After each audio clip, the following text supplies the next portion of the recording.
Oh.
Allahumma sholli wa sallim wa barik.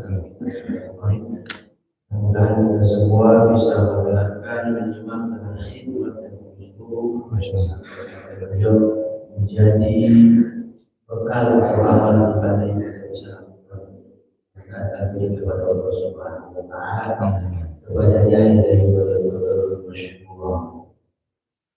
Ustaz Irfan aja. Mohon izin.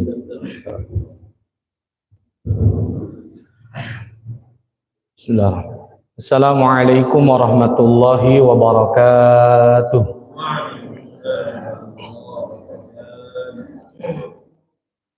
Alhamdulillahi rabbil alamin.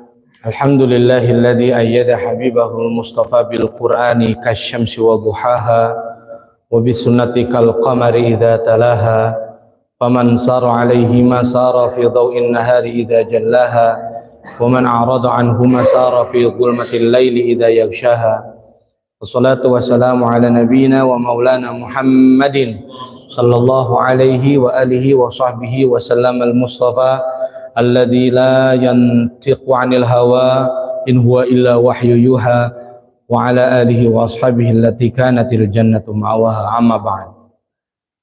Yang kami hormati segenap para pengurus Dewan Kemakmuran Masjid Sofatul Marwah yang semoga selalu diberikan keberkahan, kesehatan, diberikan kelancaran di setiap segala urusan. Yang kami hormati para jamaah, bapak-bapak, ibu-ibu Masjid Sofatul Marwah yang semoga Allah selalu berkahkan dalam setiap langkah dan kehidupan. Khusus juga untuk Akhinal Aziz, sahabat kami Ustadz Irfan Rosyadi. Beliau sampaikan sahabat di Dai 3T. Emang pengalaman selama 2 kali Ramadan ini Bapak, kami ditugaskan oleh Kementerian Agama Pusat untuk membersamai masyarakat di daerah 3T. Apa itu 3T Pak? 3 triliun gitu. Tempe tahu terong gitu. Terdalam, terluar, terpencil, tersering mati lampu, terhilang sinyal gitu. Itu yang kami alami. Dan Masya Allah, Alhamdulillah, dengan pengalaman itu, Alhamdulillah mudah-mudahan apa yang pernah kami lakukan bersama Ustadz Irfan dan teman-teman dai-dai yang lain se-Indonesia, mudah-mudahan membawa manfaat dan maslahat barokah. Amin ya Allah ya Rabbal Alamin. Yang kami hormati juga segenap pengurus majelis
tidak ada habisnya. Ya. Karena ada ungkapan minal mahdi ilal lahdi, minal mahdi ilal lahdi, dari buayan sampai ke liang lahat. Pada jemaah yang Allah muliakan, di sini disebutkan Bismillahirrahmanirrahim wa bihi ilaihi qala hadatsana Muhammad bin Al-Ala qala hadatsana Abu Usamah an Burayd ibn Abdullah an Abi Burdah an Abi Musa radhiyallahu anhu qala Nabi Muhammad sallallahu alaihi wasallam masalul ladzi yadhkuru rabbah wal ladzi la yadhkuru rabbah masalul hayy wal mayyit. Telah berkata kepada kami, kata Imam Al-Bukhari, Muhammad bin Al-Ala telah berkata Muhammad bin Al-Ala kepada kami Abu Usamah dari Burayd bin Abdullah dari Abi Burdah dari Abi Musa radhiyallahu anhu qala berkata Abi Musa bahwa berkata Nabi Muhammad sallallahu alaihi wasallam masalul ladzi yadhkuru rabbah wal ladzi la yadhkuru rabbah masalul hayy wal mayyit. Perumpamaan orang yang berzikir kepada Rabb-nya. Kalau kita mengenai Rabb artinya apa? Kita sering mendengar Tuhan ya. Kalau ilah artinya juga Tuhan. Lalu apa bedanya Rabb dengan ilah? Pasti tentu ada perbedaan. Itulah khazanah bahasa Arab. Kalau dalam bahasa Indonesia terjemahnya mungkin ketemunya Rabb Tuhan, ilah Tuhan. Kalau birabbin nas, katakanlah wahai Muhammad bahwa aku berlindung kepada Allah Rabbin nas, Tuhannya manusia, Malikin nas yang menjadi raja bagi seluruh manusia atau yang memiliki manusia, Ilahin nas, Tuhan manusia, Tuhan lagi gitu. Karena mungkin kurangnya bahasa yang bisa mengungkapkan apa itu Rabb, apa itu ilah. Tapi dalam bahasa itu Arab itu Rabb itu beda, tidak itu beda. Nah inilah pentingnya kemampuan kita juga yang harus juga dilegasikan, diwariskan ke anak-anak kita tentang pentingnya kemampuan bahasa Arab. Boleh mereka pandai dalam bahasa Inggris, itu penting karena Rasulullah SAW saat ini mau mengajarkan, memerintahkan kepada sahabatnya kalau saya tidak salah kepada Zaid bin Sabit untuk belajar bahasa Suryani. Bahasa Suryani sekarang bahasa yang unik itu, yang sekarang viral ya. Nama koli. Ya, Allah alam, masya Allah, luar biasa. Ada zaman sekarang. Nah, pada zaman yang Allah muliakan, penting perlu kita mendidik kita dalam bahasa asing. Bahasa apapun boleh dipelajari, tapi bahasa Arab itu juga bagian dari nisfuddin. Bisa jadi separuh dari agama kita berisi dan berinteraksi dengan bahasa-bahasa Arab. Bahasa Arab itu juga perlu dipelajari. Atau barangkali nanti ada pembelajaran majelis bahasa Arab. Iya, sebagai inisiasi juga bagian dari upaya kita memperdalam paling tidak bahasa Arab. Sholat kita pelajari apa itu yang kita baca, apa yang kita ungkapkan di dalam sujud, dalam tahiyat, sehingga sholat kita bertambah-tambah khusyuk. Nah, kembali lagi kepada hadis ini, perumpamaan orang yang berzikir kepada Allah Subhanahu wa taala, Rabb-nya, dan orang yang tidak berzikir kepada Rabb-nya itu seperti orang yang hidup dan mati. Berarti betapa dahsyat zikir itu dalam kehidupan kita, menjadi sebuah indikator bahwa zikir yang kita lakukan menandakan bahwa kita hidup. Tapi kalau kita jauh dari magnet-magnet zikir kepada Allah, rotasi-rotasi ilahi, maka kita bagaikan orang yang hidup mati. Kalau kata handphone mah gitu, kalau kata teknologi mah, kita selalu online kalau kita.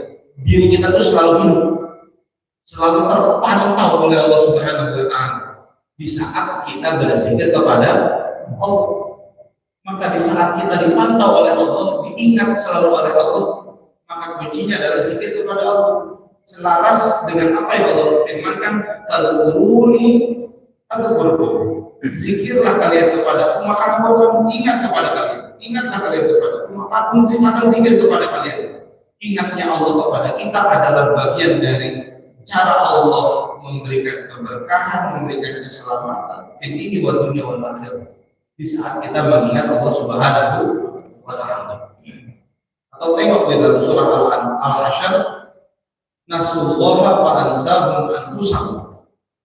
Di saat kita melupakan Allah Subhanahu wa taala, maka Allah juga akan membuat kita lupa dan melupakan kita. Artinya melupakan kita bukan berarti Allah tidak mencatat amal baik dan buruk, bukan. tetapi merupakan kita hilangnya keberkahan dalam hidup karena tidak disertai dengan zikir kepada Allah Subhanahu wa Ta'ala. Karena tugas penting utama dari manusia adalah wa ma khalaqul jinna wal insa illa liya'budun.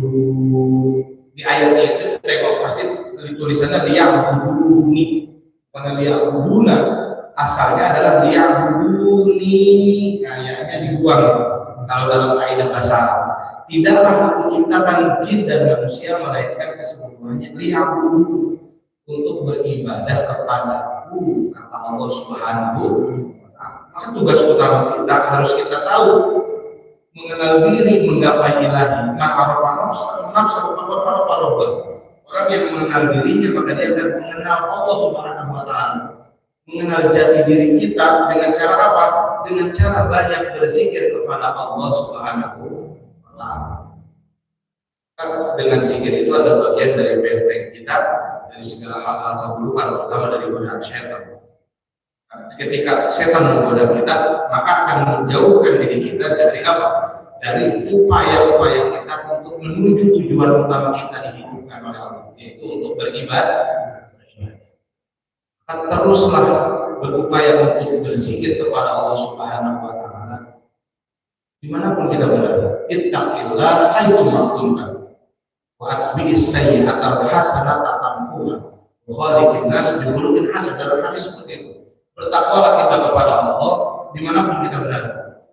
Wa atbi'is sayyi'ata hasanata, dan iringi setiap apa yang keburukan yang tidak sengaja kita lakukan, menghilangkan, merontokkan segala amal-amal buruk yang kita kerjakan. Jadi kalau kita sadar bahwa kita melakukan kesalahan atau tidak sengaja melakukan dosa, kita minta maaf, kita beristighfar, dan kita minta tobat kepada Allah Subhanahu wa Ta'ala. Jangan dilepas begitu saja setiap kesalahan atau ditunda-tunda pertobatan. Nanti ajalah tobatnya, nanti ajalah tobatnya. Kalau ada umum, dia bayar. Kita nggak tahu, kalau bisa jadi bapak-bapak duluan atau saya belakangan, atau saya belakangan ibu-ibu duluan, kan gitu.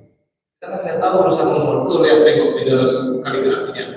Ajilu bis sholat qoblal maut, wa ajilu bin taubah qoblal maut. Bapak-bapak ada yang pernah baca ini paham artinya? Ajilu bis sholat qoblal maut. Segeralah untuk melakukan sholat. Artinya jangan ditinggalkan sholat itu qoblal maut, sebelum terlambat.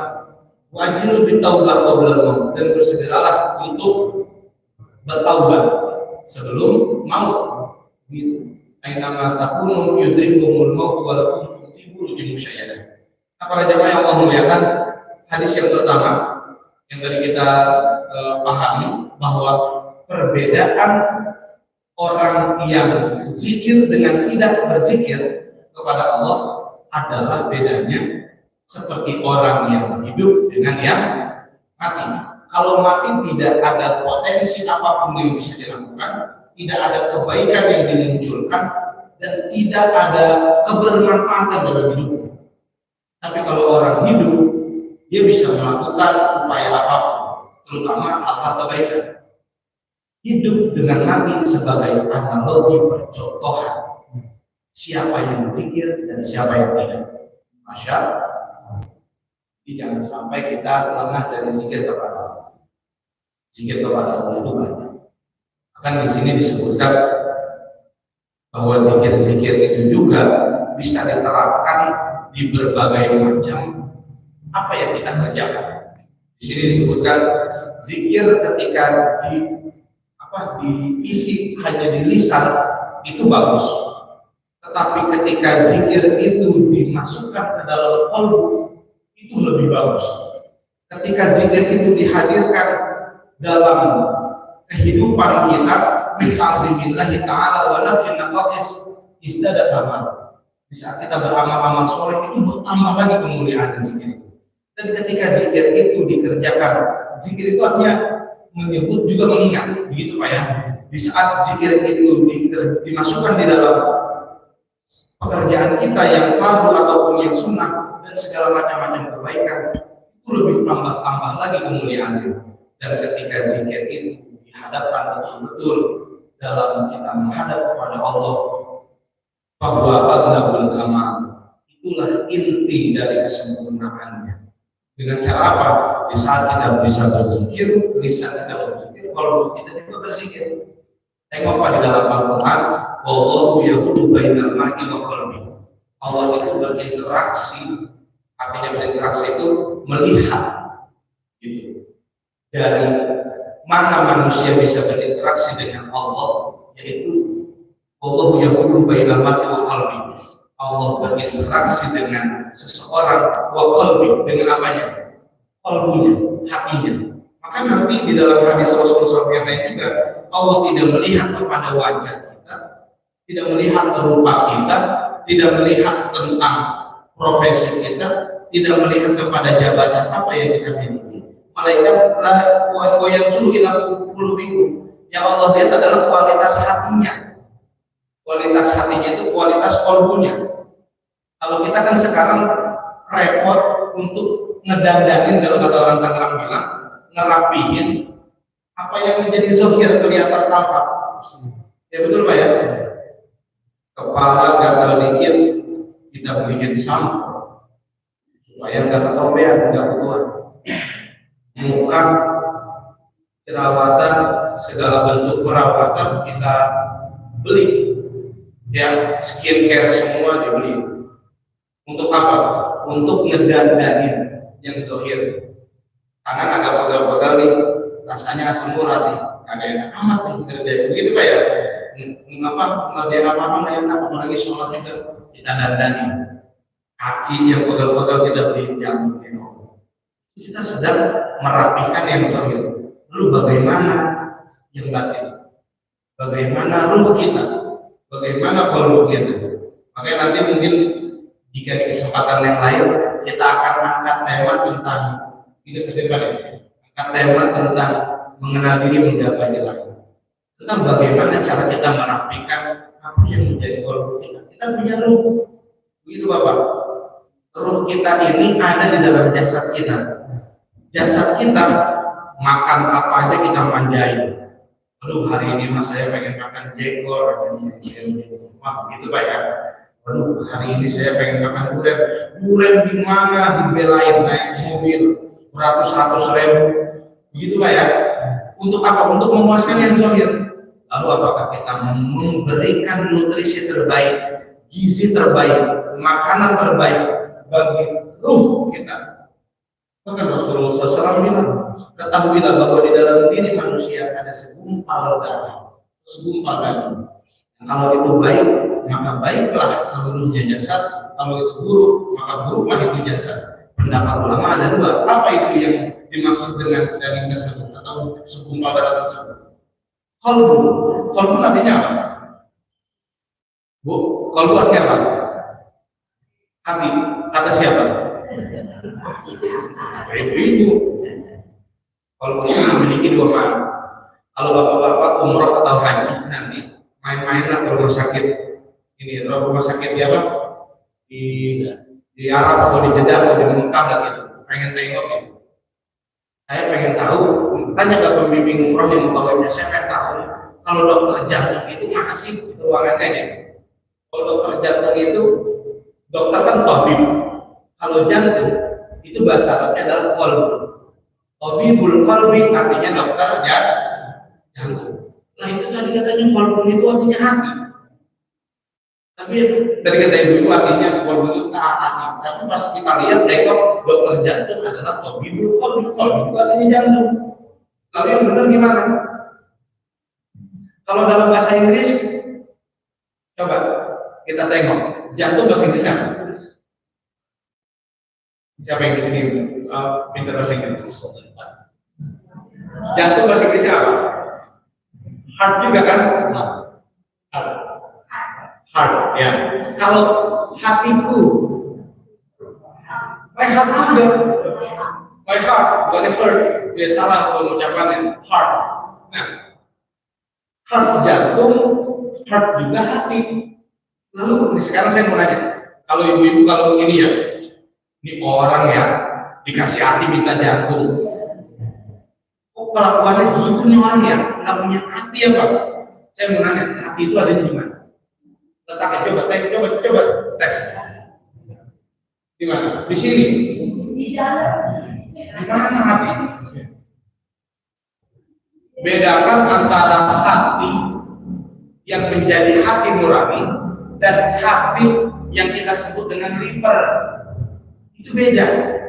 Begitu. Nah, nanti dalam kesempatan selanjutnya kita akan bahas ini. Mohon maaf, ya, artinya perlu waktu untuk membahas ini. Begini, akan perlu bahasan lagi dalam hal ini. Sekarang kita akan kembali kepada tema yaitu zikir. Zikir itu artinya kembali untuk mengingat Allah. Di saat kita terlalu serius untuk mendandani atau merapikan yang zahir, jangan lupa yang batin. Karena kalau itu adalah apa istilahnya, God spot bisa dikatakan, titik di mana Allah Subhanahu Wa Taala akan berinteraksi. Dan nanti segala iri, dendam, hasud, dengki dan lain sebagainya itu adalah sifat-sifat yang tidak cocok untuk menjadi sifat bagi para penghuni ahli surga. Di dalam Al-Quran, mohon maaf saya agak lupa surah apanya, itu disebutkan wa naza'na fi sudurihim min ghillin, kami copot, kami ambil dari sudur, dari hatinya, dari dadanya, dari keseharian dulu yang pernah disimpan di dalam hatinya orang-orang yang beriman. Di antaranya kita punya ada rasa iri, ada rasa dengki, ada rasa hasut, ada rasa amarah, ada rasa marah-marah, emosi dan lain sebagainya. Wa nazakna fi sudurihim min ghillin. Ghillin itu tuh iri, dengki, hasut, amarah begitu kepada orang lain. Karena itu nggak cocok buat ahli surga. Itu akan dicabut. Makanya kalau kita mau masuk ke dalam surga, kalau kita dari sekarang mulai rapihin. Ya Pak ya, supaya apa? Supaya mencocokkan bahwa kolbu kita cocok menjadi kolbunya ahli surga. Kullun muyassarun lima khuliqa. Seseorang itu akan dipermudah kepada jalan dia kemana akan diciptakan dan diarahkan. Kalau kita cocok menjadi ahli surga, amalan-amalan kita juga akan didekatkan kepada amalan-amalan ahli surga. Begitupun kolbu kita akan diisi dengan apa? Dengan potensi-potensi yang mengarah kepada ahli surga. Gitu. Ya saya juga sama, kolbunya belum pantas untuk menjadi ahli surga. Tetapi ilmu ini harus kita sampaikan sebagai nasihat bersama-sama watawassaw bil haq watawassaw bis sabr. Begitu. Apalagi jamaah yang Allah muliakan, kalaupun amalan seseorang ketika akan diarahkan kepada neraka, dia itu akan dipermudah baginya amalan-amalan yang mengarah kepada neraka. Seperti itu. Jadi kalau kita berserah kepada takdir Allah, takdir itu akan kita bisa lihat dari sekarang yang kita lakukan. Begitu.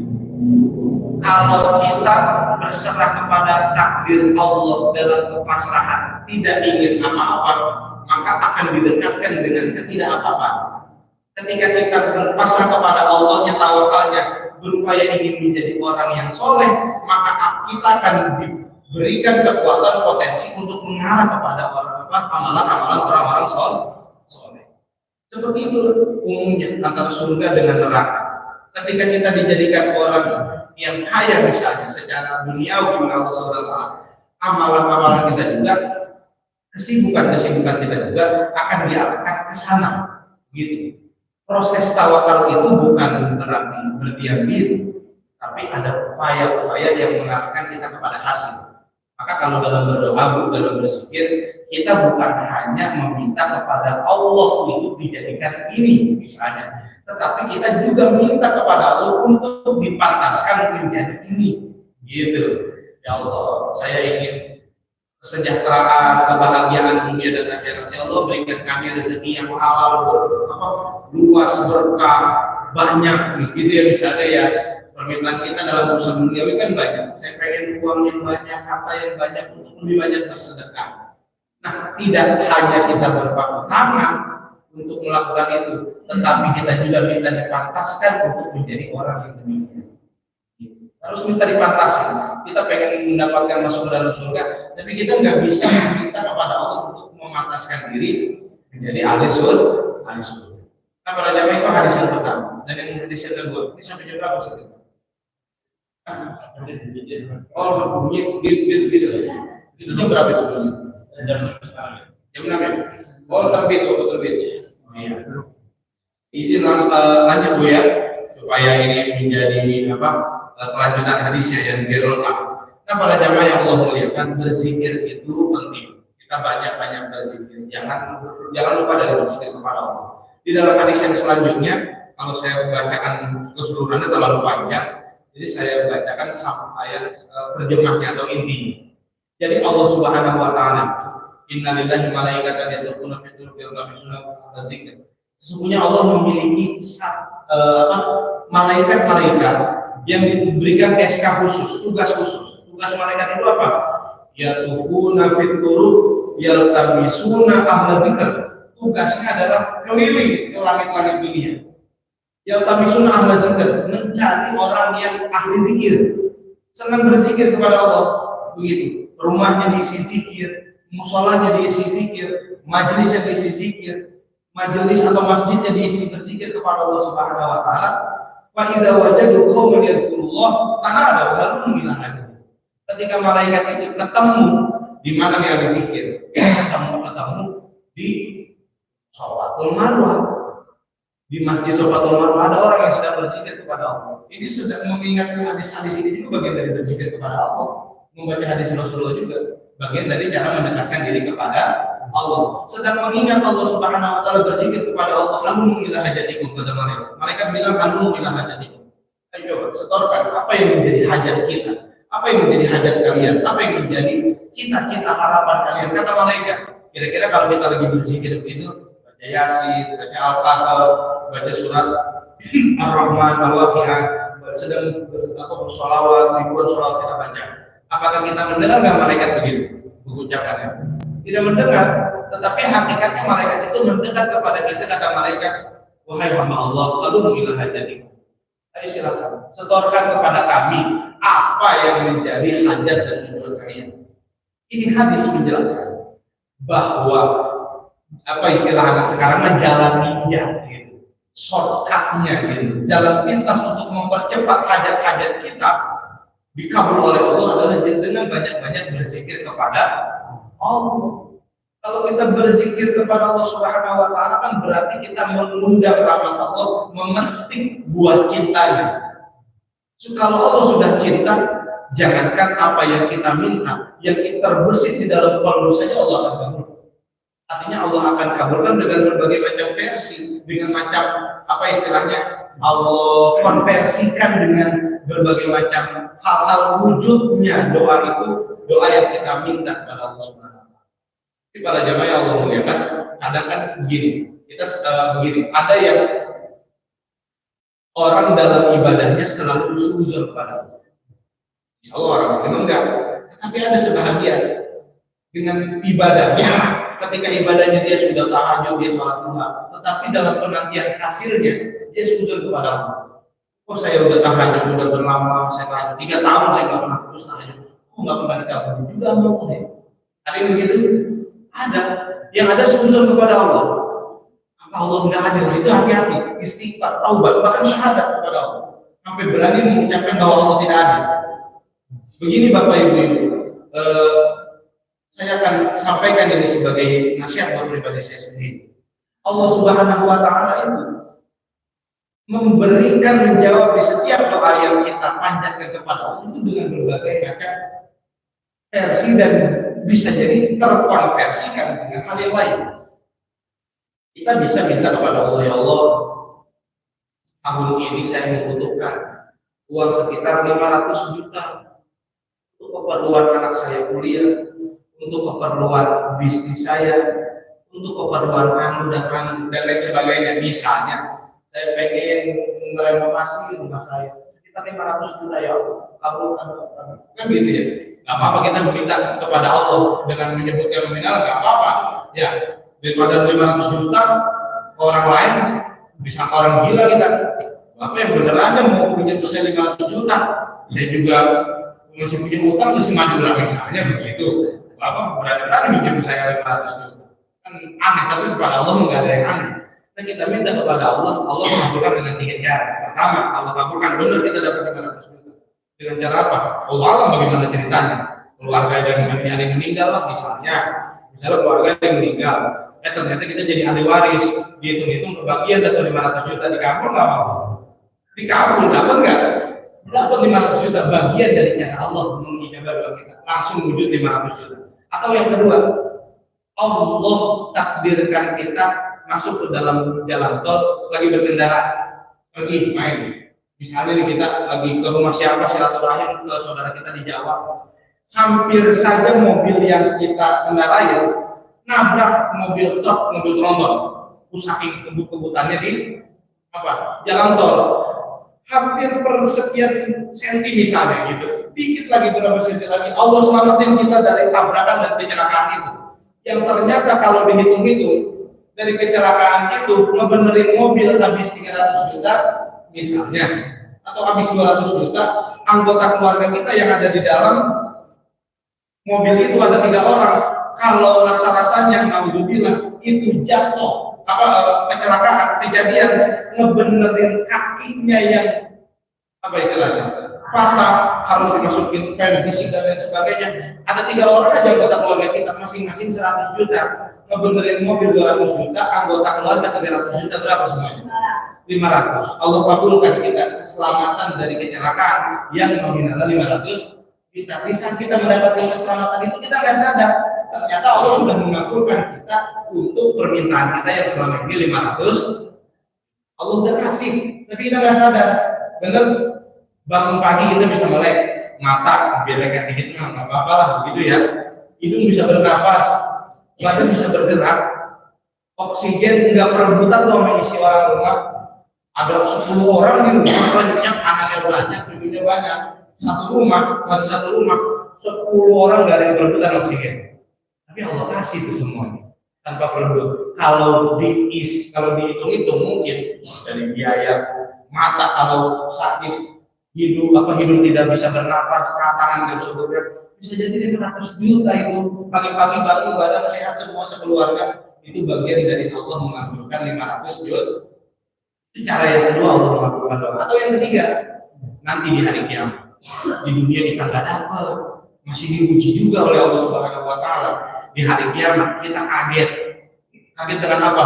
Ternyata inilah pahala doa-doa yang kita baca, doa yang belum dikabul di dunia oleh Allah, di akhirat menjadi timbangan amal yang dahsyat pahalanya, yang ternyata menghapus dosa-dosa kita yang lain. Masya Allah. Jadi nggak ada yang akan sia-sia segala setiap tangan yang menengadah kepada Allah Subhanahu.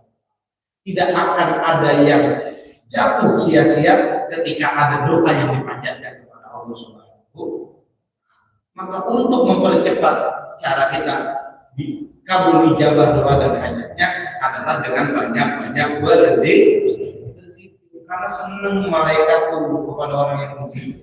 Zikir jahar, zikir secara terang-terangan, artinya berzikir bersama. Misalnya kita baca surah Al-Quran bersama-sama, Yasin bersama, Ar-Rahman bersama, tidak atau zikir khafi, zikir khafi itu zikir sir, pelan-pelan sendirian, habis tahajud kita berzikir kepada Allah, itu bagian dari cara mempercepat hajat kita. Kalau orang paling sudah senang berzikir, orang sudah senang kepada zikir kepada Allah, yang dia bayangkan urusan-urusan dunia itu akan kecil di hadapannya. Yang dia besarkan hanyalah Allah. Maka segala hajat apapun Allah akan kabulkan, insya Allah. Dan ketika tidak dikabulkan di dunia pun, dia tidak ada ketakutan dan kesedihan. Karena kenapa? Kalau orang sudah ingat kepada Allah, yang diinginkan dan dituju hanya Allah. Kayak nanti di hadis ini kita akan bahas. Seperti ibadah kita. Boleh nggak kita ibadah meminta kepada Allah surga Allah Subhanahu wa taala? Boleh nggak?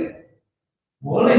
Karena kita berharap agar surga itu menjadi tempat kembali. Boleh nggak kita minta kepada Allah perlindungan dari api neraka? Boleh. Waqina ada benar, boleh. Tetapi bagi orang yang qalbunya sudah terupgrade terus dengan zikirnya, bahkan sholatnya sudah khusyuk, tingkatan khusyuknya sudah naik terus menerus, apa di-upgrade gitu lah istilahnya, diperbaharui terus keimanannya, maka nanti surga tidak lagi menjadi iming-iming bagi dia, dan neraka pun tidak lagi terkesan menakutkan bagi dia. Karena kenapa? Kalaupun dia harus dicampakkan ke dalam neraka, dia tidak khawatir kalau memang itu pilihannya Allah Subhanahu wa Ta'ala. Kalaupun dia harus masuk ke dalam surga, yang dia cari hanyalah Allah. Kita memang masih transaksional Pak, yang itu artinya kalau kita beribadah ini kita pengen dapat ini, kita beribadah ini pengen dapat ini. Padahal kita tengok dalam ibadah kita, sholat waktu subuh rakaataini mustaqbilan lillahi ma'muman lillahi ta'ala, itu kan niatnya aja untuk Allah, bukan untuk surga, bukan untuk neraka. Tetapi bolehlah kita meminta surga kepada Allah. Tetapi ingat, yang dituju adalah Allah Subhanahu wa Ta'ala. Ketika zikir itu masuk ke dalam sholat kita, maka tidak ada lagi kata-kata ngelamun dalam sholat. Di saat mental sedikit pikiran kemana, ditarik lagi zikir. Ingat kepada Allah, ingat kepada Allah. Bahkan tidak jarang orang sholatnya Allah Akbarnya khusyuk, ketika mulai Allah Akbar kabiro atau Allah Mahid bayi ya, dari situ mulai dia pikirannya kemana-mana.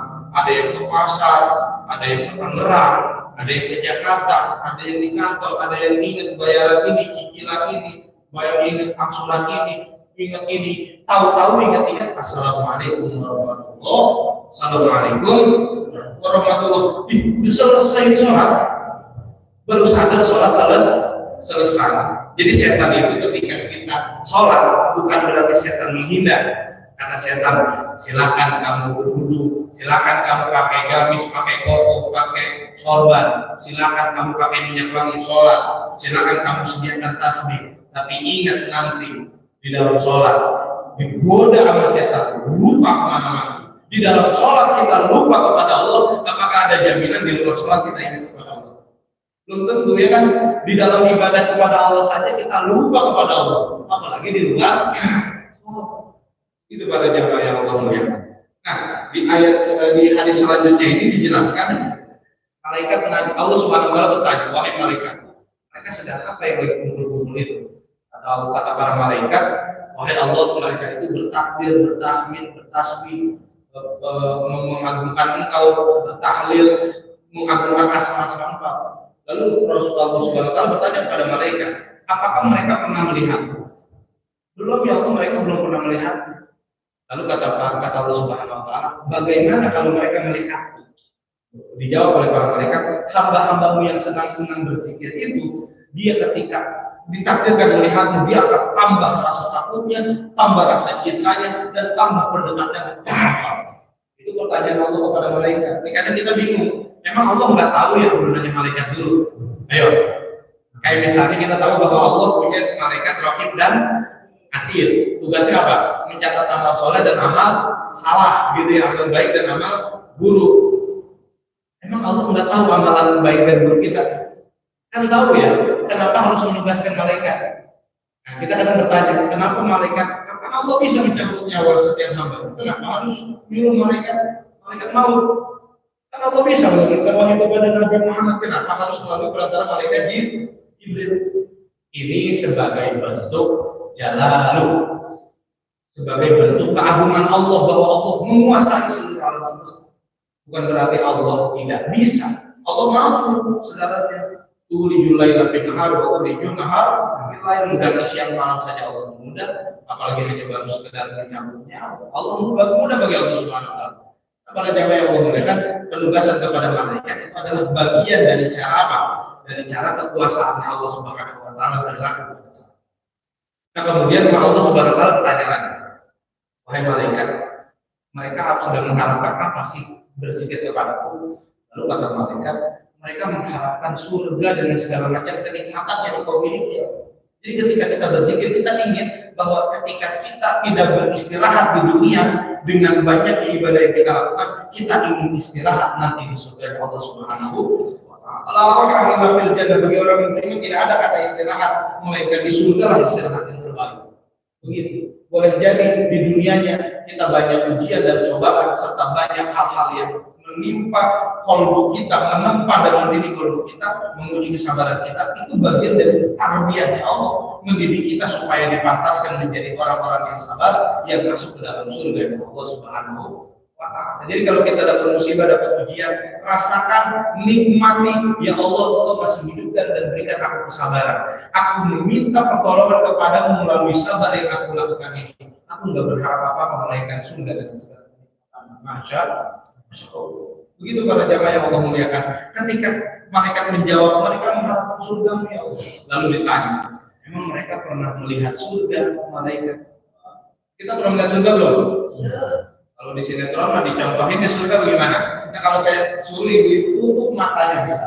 Coba bayangkan surga seperti apa? Ini gampangnya ibu-ibu mau begini, atau bapak-bapak juga bisa. Membayangkan surga adalah langitnya indah, sejuk udaranya, terus pohonnya besar-besar, daunnya rindang dan lebat, meneduhkan siapapun yang berada di bawahnya. Sejauh pandangan mata memandang itu hamparan hijau, betul? Ada banyak buah-buahnya dan ada aliran yang jernih katanya, aliran air susu, aliran air yang jernih pokoknya. Ketika diteduh airnya menyegarkan siapapun yang meminumnya. Begitu kan surga kalau kita gambarkan, betul? Kalau surga model kayak begitu, ibu-ibu, bapak-bapak, orang Cisarua, orang Megamendung yang ada di puncak, nggak kaget, kagak pengen masuk surga kayak begitu. Nyengir sambil mikir, jadi ada mata dan setempannya. Iya. Kenapa kata orang Cisarua lah kalau surga model begitu, majana atau ada kita jadi minta tiap lahat, di belakang rumah saya juga ada. Di belakang rumah saya airnya comberan yang botnya itu jernih banget. Kita ambil juga cuci muka bersih karena dari mata air. Itu kan yang digambarkan surga. Katanya ada kebun-kebun yang hijau luas sejauh mata memandang, tengok ke puncak, kebun teh, stroberi, pohon cemara, pohon pinus dan lain sebagainya. Udaranya sejuk surga, nggak ada panas-panas saja. Nanti di Cisarua juga ada. Makanya orang Arab bilang Indonesia Bogor adalah Jannatul Ardh. Apa? Surganya bumi. Makanya banyak orang Arab pada di puncak. Di kisah Bogor kenapa? Yang di Al-Quran bilang adanya di sana di Bogor. Tinggal kata orang Cisarua, saya mah pengen surga yang eksotis, yang hangat berjemur, pakai sunblock, pakai skincare. Saya pengennya seperti di pantai Kuta Bali atau pantai Sanur. Atau pantai apa tuh kalau di Banten tuh yang bagus? Ya pantai Caritala atau pantai Sambalan apa? Sambolok. Nah, itu berbagai macam. Nah itu lalu surga itu sebenarnya apa sih? Seperti apa? Dijelaskan di dalam hadis qudsi, a'dadtu li ibadiyas sholihin ma la 'ainun ra'at wa la udhunun sami'at wa la khatara 'ala qalbi bashar. Aku persiapkan bagi hambaku yang sholih, kepada hambaku yang sholih dan sholihah, sesuatu yang belum terlihat mata, belum terdengar telinga, dan sulit digambarkan oleh hati manusia. Itulah surga. Jadi di saat kita membayangkan surga indah, surga akan lebih indah dari apa yang kita bayangkan. Masya Allah. Jadi surga itu akan lebih indah dari apa yang kita bayangkan. Kejar itu semua pada kita. Karena itu tempat kembali kita nanti. Ilayya al-masir, kepada Allah kita kembali, dan di dalam surganya Allah kita mendapatkan. Insya Allah. Tanya lagi ya mau, emang mereka berlindung dari apa sih sampai berzikir segitu seriusnya? Kata mereka berlindung kepadamu dari siksa dan dari siksa neraka. Lalu apakah mereka pernah melihat neraka? Belum pernah. Tapi kalau ibu-ibunya mah pernah kayaknya ngelihat neraka di sinetron. Bagaimana di neraka di sinetron? Dia digambarkan di ujung perjalanan sana ada surga, dari sini titian Siratal Mustaqim, kemudian di bawahnya api neraka yang berkobar-kobar. Apalagi kemarin ada di bioskop siksa neraka. Pada nonton di CGV Footmos ke sini putaran malam. Para jemaah yang memuliakan itu hanya upaya visualisasi saja. Kalau kita tengok juga sebagaimana dijelaskan oleh hadis, neraka dengan berbagai macam siksanya, maka neraka pun sama akan lebih mengerikan dari apa yang kita bayangkan. Siksa neraka yang kita bayangkan akan lebih dahsyat dari apa yang kita bayangkan. Itu yang sebenarnya. Nah para jamaah, terus dalam diskusi, bukan diskusi, percakapan dialog yang luar biasa antara malaikat dengan Allah Subhanahu wa Ta'ala dalam hadis ini. Ini hadisnya sahih, diriwayatkan oleh Imam Bukhari. Hadis ke-6048. Di akhirnya Allah Subhanahu wa taala bilang, wahai para malaikatku, wallahi, begini kata Allah Subhanahu wa taala, fa ushidukum anni qad ghafartu lakum. Wahai para malaikat, saksikan oleh kalian semuanya, aku bersaksi di hadapan kalian, kata Allah, aku sudah mengampuni dosa-dosa orang yang berzikir kepadaku. Baik zikir secara berjamaah, bagus. Para sahabat juga berzikir secara berjamaah. Bahkan di dalam, kalau saya tidak salah, di dalam kitab Al-Bidayah wa Nihayah, Imam Ibnu Katsir itu menyebutkan bahwa sahabat Rasulullah ada sebagian yang kalau zikir secara berjamaah itu seperti pohon dan koyang angin. Begini. Makanya jangan heran ada sebagian orang yang berzikir dengan ada gerakan-gerakan. Bahkan sahabat itu cara bagian menikmati untuk berzikir kepada Allah Subhanahu wa taala, apalagi ketika kalbunya sudah semakin khusyuk. Makin istilahnya apa? Istilahnya fana ya dalam ilmu tasawuf. Jadi semakin ketika kita la ilaha illallah baru hanya 10 kali, 100 kali belum nikmat. Tapi coba Bapak lihat 100 sampai 1000 kali. Tidak ada Tuhan selain Allah, tidak ada yang dituju selain Allah, tidak ada yang dicari selain Allah, tidak ada yang diinginkan selain Allah. Bahkan sampai akhirnya la ilaha illallah, sampai saya diri ini tidak ada, melainkan hanya Allah Subhanahu wa taala yang ada. Di saat kita dilenyapkan, dihilangkan, yang ada dan abadi hanya Allah Subhanahu wa taala. Itu nikmat. Apalagi sambil baca sholawat, Allahumma sholli ala sayyidina Allahumma sholli ala sayyidina Muhammad. Membaca sholawat kepada Rasulullah, merindukan Rasulullah, membersamai Rasulullah dalam sholawat-sholawatnya. Syahdu itu. Barangkali nanti kita dipanggil ke tanah suci untuk berziarah ke makam Rasulullah. Kata Allah, wahai para malaikat, saksikan oleh kalian, aku sudah ampuni dosa-dosa mereka. Malaikat langsung protes. Jadi ketika Allah sudah mengampuni, diberikan penyaksian oleh Allah Subhanahu wa taala pada malaikat bahwa orang-orang yang berzikir itu sudah diampuni dosanya, malaikat protes. Ya Allah, fihim fulanun laisa minhum. Di dalam kumpulan orang yang berzikir itu ada satu orang, gitulah, yang bukan berzikir, dia nggak lagi berzikir, cuma lagi nemenin doang. Ini kita lagi berzikir di sini di Masjid Sofatul Marwah. Ada tukang cilok datang, contohnya nih Mak. Ya, ada tukang cilok datang, mampir, ngapain? Dia pengen istirahat aja dulu di teras, tetapi bareng-bareng sama teman orang-orang yang sedang berzikir. Kita berzikir, itu ada yang lagi nemenin siapa? Tukang cilok lagi istirahat sebentar. Lalu kata Allah Subhanahu wa taala, inna majali hanya di dalam malaikat itu satu orang itu yang lagi nemenin orang yang berzikir, itu mah tujuannya lain, bukan sedang berzikir, tapi lagi nemenin di situ. Lalu kata Allah Subhanahu wa taala, hum al-julasa la yashqa bihim jalisu. Orang yang sedang berzikir itu adalah satu kumpulan orang-orang yang tidak akan celaka siapapun yang menemaninya. Masya tidak akan merugi siapapun yang menemaninya. Orang tukang cilok, tukang agar atau tukang buah-buahan begitu istirahat di masjid, dengar orang-orang sedang berzikir di Masjid Sofatul Marwah, itu biasa saja dengan tujuan yang lain, mendapatkan keselamatan dari Allah. Apalagi yang sedang zikir. Itu hadisnya sahih, diriwayatkan oleh Imam Al-Bukhari. La syakka wa la raib, tidak ada lagi keraguan di dalam hati kita untuk menganggap bahwa hadisnya bisa dijadikan rujukan untuk kita semangat berzikir kepada Allah. Apalagi di rumah kita sering berzikir juga. Di tahajud kita berzikir. Orang rumah kita sedang tertidur, tetapi kan menemani kita di rumah kita. Mereka aja nggak bakal celaka. Apalagi kita yang sedang berzikir. Maka zikir akan membawa dampak, efek dan impact yang sangat bermanfaat bagi orang di sekeliling kita. Beristighfar saja, ini sebagai penutup ya, istighfar saja itu dahsyatnya hasil dari istighfar. Pernah cerita Imam Hasan Al-Basri, saya tutup dengan sebuah cerita. Imam Hasan Al-Basri itu pernah cerita ditanya oleh berbagai macam persoalan, tetapi dijawabnya saat istighfar. Imam Hasan Al-Basri kedatangan orang yang mohon maaf pada saat itu dia mohon maaf belum mendapatkan keturunan. Ya. Kemudian dijawab kepada pasangan suami istri tersebut, wahai bapak ibu banyak-banyaklah beristighfar kepada Allah.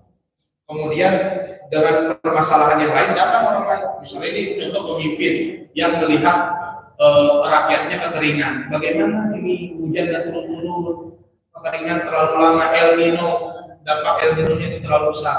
Lalu bagaimana kata Imam Hasan al-Basri, yuk sama-sama kita istighfar, ini takut kepada Allah.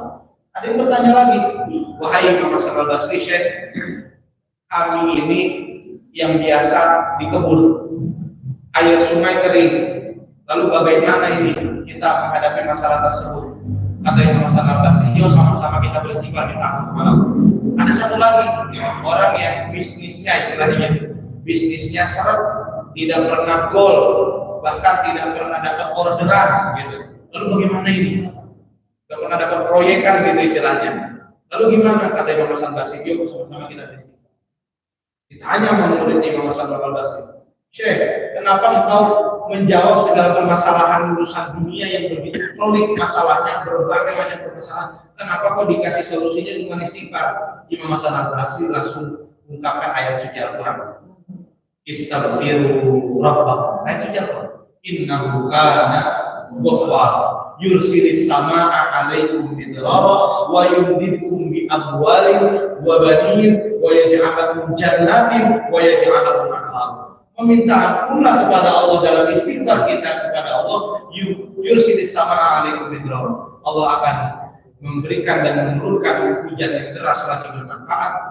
Wa yumdidkum bi amwalin, Allah akan persiapkan amwal harta yang banyak. Wa banin, begitu pun keturunan yang soleh dan soleh. Wa yaj'al lakum jannatin, dan akan dipersiapkan oleh Allah Subhanahu wa taala. Dijadikan apa? Jannatin, kebun-kebun yang berbuah, yang lebat daunnya, lebat buahnya. Wa anhar, dan juga sungai-sungai yang bermanfaat untuk pengirigasian orang-orang di sekeliling. Itu jawaban dari apa yang disampaikan oleh Imam Hasan al-Basri. Istighfar saja kita mendapatkan keutamaan, apalagi zikir-zikir ya. Nah, insya Allah mudah-mudahan maslahat manfaat tambahan untuk pribadi saya sendiri dan kepada para jamaah. Para jamaah, sekali lagi saya tegaskan, Sofatul Marwah bukan tempat saya bertamu, tetapi tempat saya menemukan keluarga-keluarga yang insya Allah. Demikian yang dapat saya sampaikan, kurang dan lebihnya mohon maaf. Yang baik adalah hakikatnya takdir Allah yang bisa kita nikmati dan serap bersama. Yang buruk adalah kealpan dan kesalahan saya. Allahumma fiqna. Assalamualaikum warahmatullahi wabarakatuh.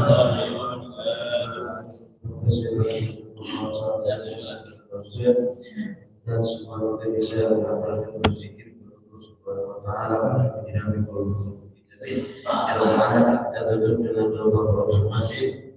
Subhanallah wa bihamdihi asyhadu an la ilaha illa anta astaghfiruka wa atubu ilaik.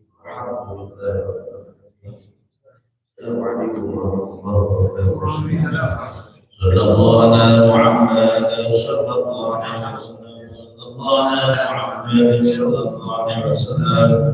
Sallallahu ala Muhammad sallallahu alaihi wasallam.